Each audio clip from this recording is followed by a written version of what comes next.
I think to be born a woman is one of the possibly best things that can happen to any person.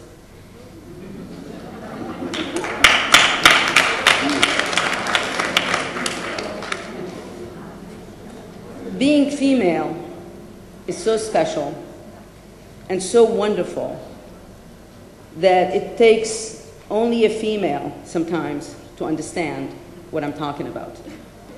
And that should answer your question about whether there is a difference between a woman of the Arab world or a woman from Afghanistan or Japan or China or the United States or Europe.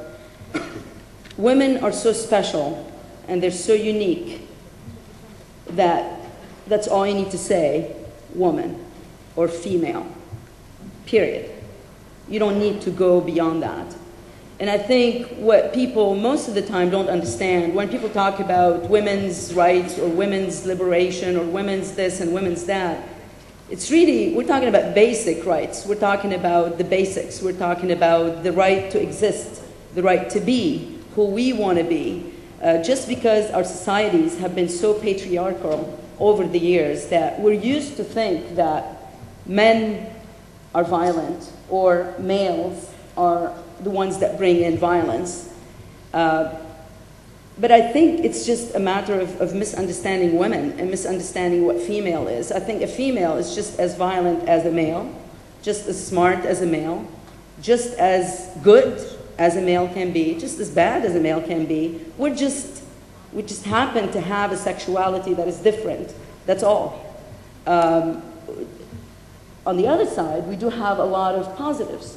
I think a female is created to deliver babies, and anyone who has given birth to a child knows what that means. Just that capability alone, it tells you what female means. Whether you've gone through it or not, you're just built this way. You're built to be, to give life. You're built to fight. You're built to survive. And you're built to exist. And I think this is where, to me, this is what links me to women in the world, nothing else. Of course, the West has a very twisted view of women in the Middle East. For example, anytime you talk about women, Arab women or women of the Arab Middle East, the idea of the hijab comes up, the idea of covering up, the idea of they think that women are not free to do what they want, that they have to basically get the guidance from a male, which is true in many of our societies. It's not that it's not true.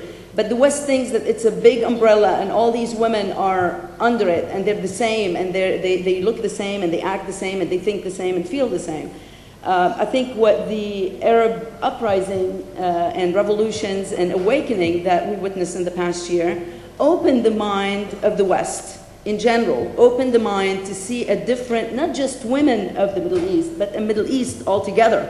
All of a sudden, instead of thinking of Arabs as people who love to die, people who called for death and say, we love death, we don't love life, they saw that no, Arabs love life. And Arabs love to have a good time and to succeed and to compete in this world. And with that, they saw a different woman because they saw women in those demonstrations, especially in Egypt and Tunisia. They saw these women in the forefront of these revolutions.